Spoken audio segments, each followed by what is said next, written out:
There have been a few things that have been going on which basically tell you that LeBron James is not going to return to Cleveland in the 2018 season.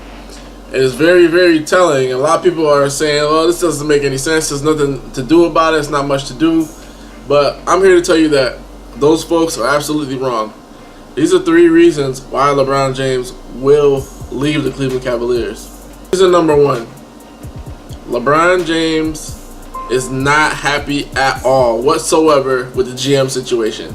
The Cleveland Cavaliers basically got rid of David Griffin because they didn't want to pay him because I guess, they're in the luxury tax, etc., etc. But they didn't want to pay a guy that pulled off many trades, kept guys together. Cleveland Cavaliers have been to the NBA Finals 3 straight years.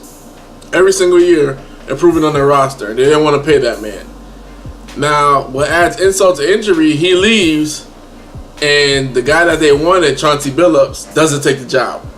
Chauncey Billups had inklings that the Cleveland Cavaliers organization was just like a big dumpster fire. He got warnings from the players themselves, do not take this job.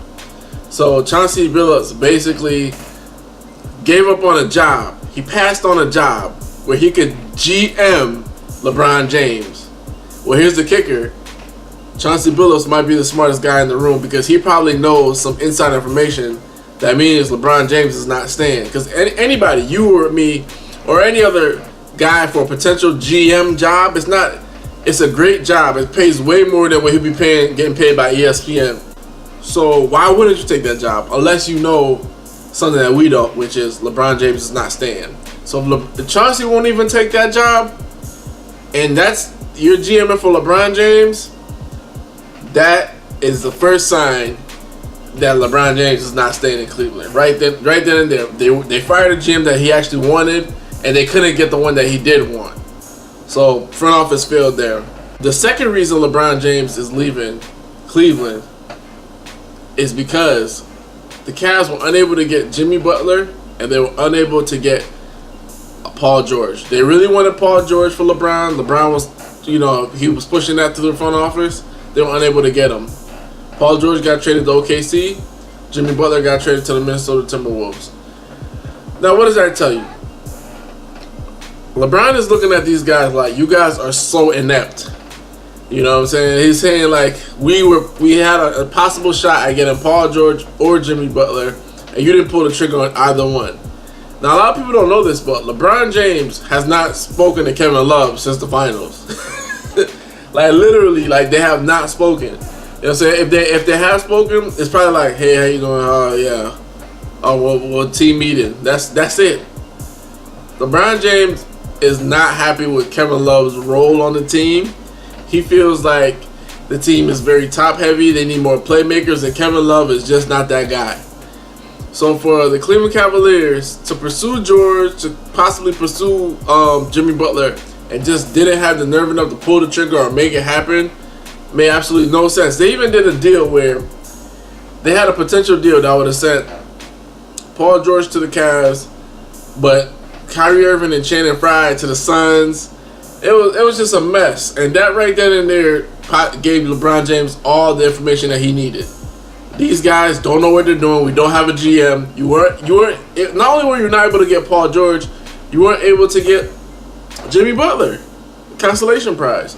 And that's the thing about LeBron James. Once he doesn't have the players that he wants or needs on his team, he can have a great team already. He can have, D-Wade, Chris Bosh. That doesn't matter. He'll leave. If he feels like he's not getting enough help, he's leaving. And in this case, he feels like he's not getting enough help, and he will leave. And here's the kicker. This is how you know he's poised on leaving. In the NBA Finals, when they were asked about how he feels about his performance, he's averaging a triple-double. He's like, I'm averaging a triple-double. What more do you want? And I don't regret anything. I average a triple-double. He was the first person to say he was averaging a triple-double. To basically say, I've done all I can. I brought a championship. I'm averaging a triple-double. Don't ask me to do anything else. And in that moment, he separated himself from the team. Because when a player is on a team, when things are going well, they don't just take all the accolades for themselves. Let's just say he was averaging triple-double, they won the finals. He wouldn't just say, oh yeah, it was me, and I averaged triple-double. He would say, he'll say, no, my guys were able to knock down shots, and I'm just glad they were able to do it. The fact that he separated himself from the team is very telling, because he's saying that I did what I had to do. I don't know about these guys. So he's leaving, and that's the simple fact that he feels like he doesn't have any help.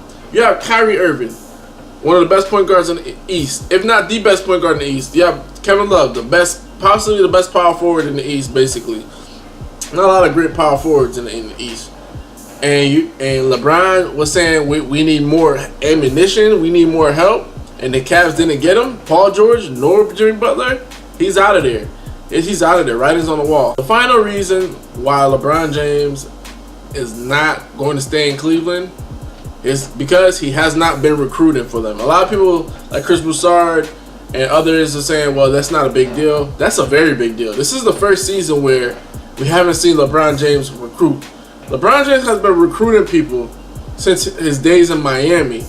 You know, even before Miami, he was trying to call Derrick Rose up, and him and D Wade were thinking about going to Chicago. And I guess Derrick Rose didn't want to do anything like that, and he missed up on the opportunity right there. So the fact that he's not, trying to push to get any kind of free agents. I mean, there's some nice free agents out there. JJ Redick was one of them. Jeff Teague was one of them, a backup for Kyrie. There were some nice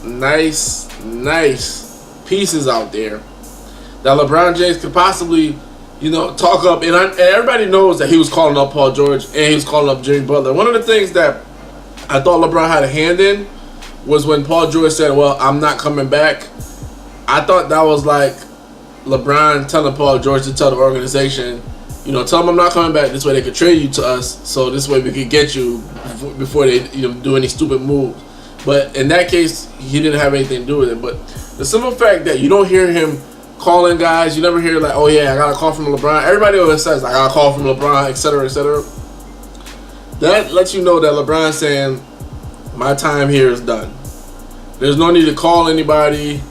There's no need to push for anybody. Part of it is because a lot of guys aren't free agents that he wants, but still, in the interim, get a couple of guys. You know what I'm saying? A couple.